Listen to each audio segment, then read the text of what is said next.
কিন্তু পদত্যাগ করলেই কি সব হয়ে যাবে? ওনার আমি দায়িত্ব নিয়ে বলছি যে ওনার বন্ধু কালিম গ্রুপকে উনি যেভাবে গোটা কলকাতায় ব্যবসা করতে দিয়েছেন, ইররেগুলার জমি, ইররেগুলার বিল্ডিংকে উনি যেভাবে রেগুলারাইজ করেছেন 15 বছর, ওটারও তো তদন্ত হবে। তদন্ত হলে উনিও তো ফাঁসবেন। এবং মমতা বন্দ্যোপাধ্যায়ের পিছন নতুন করে যিনি ঘুরঘুর করছেন, শোভন চট্টোপাধ্যায়ও ফাঁসবেন। এদের যে ফিশ ফ্রাই জোটটা আছে, এই ফিশ ফ্রাই জোট বরাবরই ছিল, আজও আছে। মোহাম্মদ সেলিমকে কখনো দেখবেন না মমতা বন্দ্যোপাধ্যায়ের বিরাট কিছু তার প্রতিবাদ করতে। একটু রাগ ঢাক রেখে প্রতিবাদ করেন, আবার তলায় তলায় সাপোর্টও করেন। তো সেই জায়গায় দাঁড়িয়ে তো শুধু মোহাম্মদ সেলিম না, যত সিপিএমের লোকেরা আছে তাদের একটু মমতার জন্য একটু বুকটা কাঁদে। কেন কাঁদে জানি না। ওনার বিরুদ্ধেও তো অনেক অভিযোগ আছে, কারণ লিফটস অ্যান্ড বাউন্সার, আমি যতদূর জানি 4 জন সিওর মধ্যে উনিও একজন সিও ছিলেন, পরবর্তীকালে ছিলেন। বাউন্সের তদন্ত এখনও চলছে এবং বিভিন্ন দুর্নীতির তদন্ত এখনও চলছে। যে বাড়িটাকে নিয়ে এত গণ্ডগোল 188A, সেই বাড়ির তিনি স্থায়ী বাসিন্দা, তার বোন সেখানকার স্থায়ী বাসিন্দা, তার সন্ততি ওখানে থাকে। ফলে অনেকগুলি মামলা তো তার নামেও চলছে। সিবিআইডি তো তাকেও ডেকেছিল, জিজ্ঞাসাবাদ করেছিল। ফলে এরকম একটা গুরুত্বপূর্ণ সাক্ষী কিংবা গুরুত্বপূর্ণ অভিযুক্ত দেশ ছেড়ে পালিয়ে যাবে, এটা তো হতে পারে। দেখছেন নিউজ 16 ভারত, রাজনীতির অন্তরালে সত্যের সন্ধানে। শওকত মাচ্চর, ওই মাচ্চরটা সম্পর্কে কী আর বলবো। দেখুন, শওকত মোল্লা 2021-এ যখন ভোটে বিজেপি হেরে গেল, তারপর হিন্দুদের বাড়ি মার্ক করে করে উনি ওনার এলাকায় ভাঙিয়েছিলেন।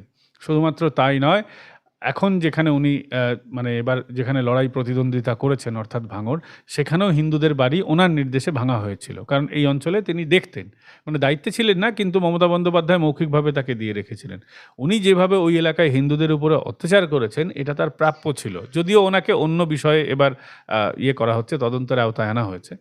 কিন্তু শওকত মোল্লা সহ শেখ শাহজাহান, এরা তো সবই হচ্ছে একই মুদ্রার এপিঠ আর ওপিঠ।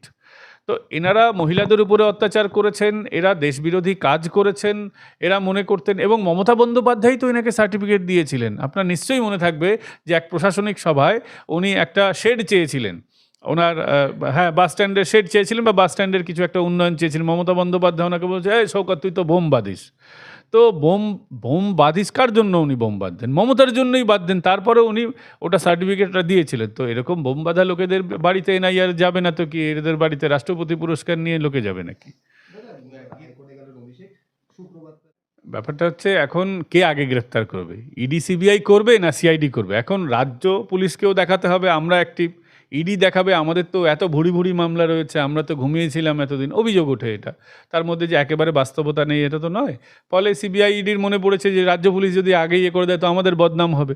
যদিও সবাই সুযোগ পাবে। একটা কেসে অ্যারেস্ট হলে, কুণাল ঘোষ যেমন একটা কেসে অ্যারেস্ট হওয়ার পর সারা রাজ্য ঘুরেছিলেন, একটা কেস ট্যাগ করা হয়েছিল, এরকম বহু মানুষকে কেসে একজনকে, এটাই হচ্ছে রীতি। কেউ যদি কোনো কেসে গ্রেপ্তার হয়ে যায়, তাহলে যেই সমস্ত কেসে তারা গ্রেপ্তার হয় না, সেখানে তাদেরকে ট্যাগ করে জিজ্ঞাসাবাদ করা হয়। ফলে ইডি সিবিআই কারও চিন্তা করার কারণ নেই, সকলেই কিন্তু সুযোগ পাবেন। এবং বিষয়টা হচ্ছে, আপনি দেখুন এই কেসে 3 জন ওনারই দলের বিধায়ক, মহেশতলার বিধায়ক, বারুইপুরের বিধায়ক এবং আরেকটি জায়গার হাওড়া মধ্যের বিধায়ক অরূপ রায়, 3 জন বিধায়ক বলেছেন এই সই আমাদের নয়, আমাদের সই জাল করা হয়েছে, অভিষেক বন্দ্যোপাধ্যায় জাল করেছেন এবং আমরা জানতামই না এই ধরনের কোনো রেজলিউশন পাস হয়েছে বলে। ফলে অভিযোগকারী ওনার দলেরই লোক, ঋতব্রত এবং সন্দীপন সাহা। যারা সাক্ষী দিয়েছেন তারাও ওনার দলের লোক, অভিযোগকারী, সাক্ষী সব হচ্ছে ওনার দলের লোক। ফলে উনি, আমার মনে হয় না হাইকোর্ট থেকে উনি এবার কোনো বিশেষ সুযোগ সুবিধা পাবেন বলে। কারণ এই কেসে ভয়ঙ্কর মেরিট রয়েছে। আর সই জাল একটা ভয়ঙ্কর বিষয়।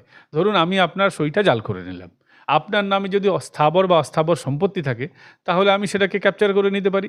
আপনার ব্যাঙ্ক অ্যাকাউন্টে যদি টাকা থাকে, তাহলে আমি সেটা তুলে নিতে পারি যে কোনো অনৈতিক উপায়ে। তো সই জালটা শুধুমাত্র সই জাল অবধি সীমিত নয়, এটা অনেক ভয়ঙ্কর মামলা, বিষয়টার গুরুত্ব বুঝতে হবে। ফলে অভিষেক বন্দ্যোপাধ্যায় তো 80 জনের সই সাবুত নকল করেছেন আর কি, এবং তৃণমূলের সবাই বড় লোক হয়েছে। তো আমলাদের সই জাল হয়েছে টেন্ডারের ক্ষেত্রে। আইপ্যাক কি করতো এতদিন? আইপ্যাক বিভিন্ন জায়গায় ডেটা এন্ট্রি অপারেটর বসিয়ে রাখতো। ওই ডেটা এন্ট্রি অপারেটররা এই যারা সচিব ছিলেন, যারা বিভাগীয় মন্ত্রী ছিলেন, সবার মাথার উপরে ছড়ি ঘোরাতেন। বিভাগীয় মন্ত্রীরা জানতেন না যে টেন্ডার পাস হয়ে গেছে, আমলারা জানতেন না টেন্ডার পাস হয়ে গেছে, সবার সই জাল করে অনেক কিছু হয়েছে। অভিষেক বন্দ্যোপাধ্যায়, যদি বিজেপি সরকার মনে করে বা শুভেন্দুবাবু মনে করেন যে পুরনো ফাইলগুলো খুলবেন, তাহলে অভিষেক বন্দ্যোপাধ্যায়ের এরপর পালানোরও সুযোগ থাকবে না, কারণ গ্রেপ্তার হয়ে গেলে ওনার আজীবনটা কিন্তু জেলেই কেটে যাবে। এক একটা বিষয়ে 7 বছর 10 বছর ওনাকে জেল খাটতে হবে, মিনিমাম 3 বছর 4 বছর তো জেল খাটতে হবে, তারপর তার আগে উনি তো বেলও পাবেন না।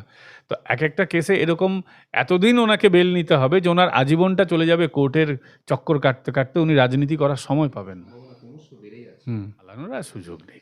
পালাবে কী করে? দেখুন, একটা ব্যক্তি যার পাসপোর্ট কোর্ট এরকম বলে দেয় যে আপনি অনুমতি ছাড়া বাইরে যেতে পারবেন না, সেই ক্ষেত্রে কিন্তু আমি যতদূর জানি তাদের নামে হুলিয়াও ওরকম তৈরি হয় ওভাবে। ফলে সে যদি পালানোর চেষ্টা করে, তাহলে কিন্তু তদন্তকারী যারা আধিকারিক আছে, নয় তাকে গ্রেফতার অথবা তাকে রিভার্ট ব্যাক, মানে যে পথে এসছেন সে পথে ফিরিয়ে দেওয়ার তাদের অধিকার থাকে। এবং চাইলে গ্রেফতারও করতে পারেন যে পালানোর চেষ্টা করছে, এই যাতে পালাতে না পারে। কারণ ধরুন একটা ব্যক্তি ধরুন এয়ারপোর্ট দিয়ে পালানোর চেষ্টা করছে, তাকে রিভার্ট ব্যাক করে দেওয়া হলো, মানে বের করে দেওয়া হলো যে আপনি যেতে পারবেন না। সে তো সিপোর্ট দিয়ে পালিয়ে যেতে পারে, সে তো স্থলবন্দর দিয়ে পালিয়ে যেতে পারে, নেপাল হয়ে দুবাই হয়ে চলে যেতে পারে। ফলে তার পালানোর আর সুযোগ নেই।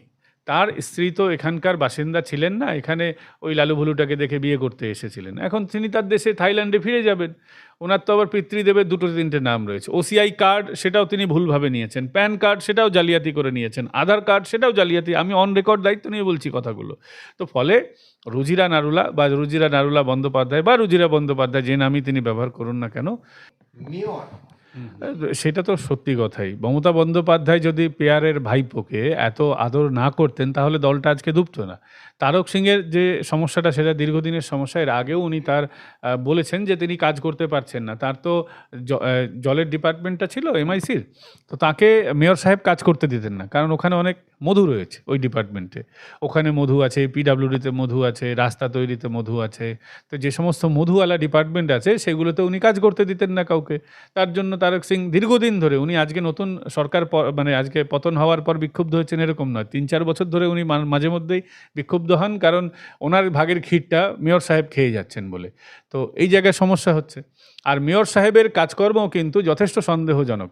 কলকাতা মিউনিসিপ্যালিটি থেকে এমন এখন ফাইলগুলো বেরিয়ে যাচ্ছে যেগুলো বেরোনোর কথা নয় মেয়র সাহেব না চাইলে, বা অনেকগুলো এমন তদন্ত হচ্ছে যেটা মেয়র সাহেব চাইছেন না, অথচ হয়ে যাচ্ছে। যেহেতু পুর কমিশনার সরকার বদল হয়ে গেছে, পুর কমিশনার এখন সরকারের দিকে ডাইভ দিয়ে দিয়েছেন, ওনার অসুবিধা হচ্ছে। কিন্তু পদত্যাগ করলেই কি সব হয়ে যাবে? ওনার, আমি দায়িত্ব নিয়ে বলছি যে ওনার বন্ধু কালিম গ্রুপকে উনি যেভাবে গোটা কলকাতায় ব্যবসা করতে দিয়েছেন, ইররেগুলার জমি, ইররেগুলার বিল্ডিংকে উনি যেভাবে রেগুলারাইজ করেছেন 15 বছর, ওটারও তো তদন্ত হবে। তদন্ত হলে উনিও তো ফাঁসবেন। এবং মমতা বন্দ্যোপাধ্যায়ের পিছন নতুন করে যিনি ঘুরঘুর করছেন, শোভন চট্টোপাধ্যায়ও ফাঁসবেন, কারণ উনিও মেয়র ছিলেন। ওনার সময়ে এরকম অনেক ইররেগুলার কাজ হয়েছে। শুধু তাই নয়, উনি মধ্য কলকাতার মধ্যে একটি ফ্ল্যাটে অ্যান্টি চেম্বার বানিয়ে যে সমস্ত গতিবিধিগুলো করেছেন, আপনার ভিডিও যদি উনি দেখেন উনি জানবেন যে উনি কী করেছেন। তো সমস্ত কিছুরই তদন্ত হবে এবং এনারা কেউ বাদ যাবেন না। যারা ভাবছেন যে আমরা আজ থেকে দায়িত্ব ছেড়ে দিলাম, তো দায়িত্ব যখন ছিল তখন যে অপকর্মগুলো করেছেন, সেগুলো কিন্তু, সেই অপকর্মের শাস্তি কিন্তু সবাইকেই পেতে হবে।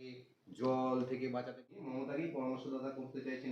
এবং এটা না, যথেষ্ট কয়েকটা বিষয় আছে। এটা খুব সন্দেহজনকভাবে বিষয়টা হয়েছে। বলা হচ্ছে যে মমতা বন্দ্যোপাধ্যায়ের কারণেই তারা দল ছেড়েছেন বা তারা এই ঘটনাটা ঘটিয়েছেন। তাই যদি হয়, তো যিনি হচ্ছেন মূল নাটের গুরু, তাকে কেন পরামর্শদাতা হিসেবে চাইছেন? প্রথম প্রশ্ন। দ্বিতীয় প্রশ্ন হচ্ছে, আবার আজকে বয়ান বদল করে তিনি বলছেন তিনি মমতাকে তাঁরা সুপ্রিমো হিসেবেই চান। তো এই যে পরপর বয়ান বদল হচ্ছে, মমতা বন্দ্যোপাধ্যায় এই কাজগুলো কি করাচ্ছেন? এটা কিন্তু একটা প্রশ্ন। দ্বিতীয়, তারা বলছেন আরও 10 জনকে নেবেন, 4-5 জনকে নেবেন না। ওরা কুণাল ঘোষ, শোভনবাবু এদেরকে বোঝাতে চাইছেন। তো তাঁদেরই বা কেন নেবেন না? এরা কি মানে এদের দলেই যারা আছেন, জাভেদ খান যার ছেলের নামে 90টা সম্পত্তি, সে ধোয়া তুলসী পাতা, আর কুণাল ঘোষ একাই চোর? তারা কি চোর নন? তিনি ভুলে গেছেন তার মোবাইল চেটে ফেলছিলেন। তো এখন ঋতব্রতকে মহান বানানোর চেষ্টা হচ্ছে। কিন্তু প্রশ্ন হচ্ছে, এই তৃণমূল কংগ্রেসটা তাহলে চরিত্রটা কী হবে? মমতা বন্দ্যোপাধ্যায় ছাড়া তো তৃণমূল কংগ্রেসের কোনো ফ্লেভার নেই। আজকে যদি দেখা যায় যে আজকে যদি নরেন্দ্র মোদী বা অমিত শাহ না থাকে, তাহলে সেই বিজেপির সাময়িকভাবে তো কোনো ফ্লেভারলেস হয়ে যাবে। তো সেরকমই মমতা বন্দ্যোপাধ্যায় মানে তৃণমূল কংগ্রেস মানে গান্ধী পরিবার, বিজু জনতা দল মানে বিজু পট্টনায়ক তার উত্তরসূরিরা। তো একটা দলের একটা ফ্লেভার হয়। যেখানে তৃণমূল কংগ্রেসে মমতাই নেই, সেটা কিসের তৃণমূল কংগ্রেস? সেটা কি মার্ক্সবাদী তৃণমূল কংগ্রেস? সেটা কি অনলাইন তৃণমূল কংগ্রেস, সেটা কি ভারতীয় তৃণমূল কংগ্রেস, না নতুন তৃণমূল কংগ্রেস, এবং এটা তো আংশিক তৃণমূল কংগ্রেস। 2021-এ যখন উনি অ্যারেস্ট হয়েছিলেন উনি তখন কোভিড চলছিল, আমার খুব ভালো মনে আছে, কারণ তখন তো আমাদের কাজ ছিল না, আমাদের ঘরে লুকিয়ে ছাড়া আর কোনো কাজ ছিল না। আমরা যারা শাসক দলের বিরুদ্ধে আমরা কণ্ঠস্বর তুলেছিলাম, তো আমরা সারাদিন আমাদের টিভি দেখা ছাড়া আর কোনো কাজ ছিল না। আমার খুব ভালো আছে, উনি কাঁদতে কাঁদতে বলেছিলেন কলকাতাটাকে বাঁচাতে দিল না। তো ওই যখন উনি যখন নিজাম প্যালেস থেকে ওনাকে বার করা হচ্ছে, ওনাকে ধরা হয়েছিল, যার কথা আরেকজন বললাম শোভনবাবু, তাকে ধরা হয়েছিল। মনে আছে আপনার নিশ্চয়ই, বৈশাখী দেবী দুটো ট্যাবলেট খাওয়ানোর জন্য কতটা আতুর হয়ে গেছিলেন প্রেসিডেন্সি জেলের বাইরে।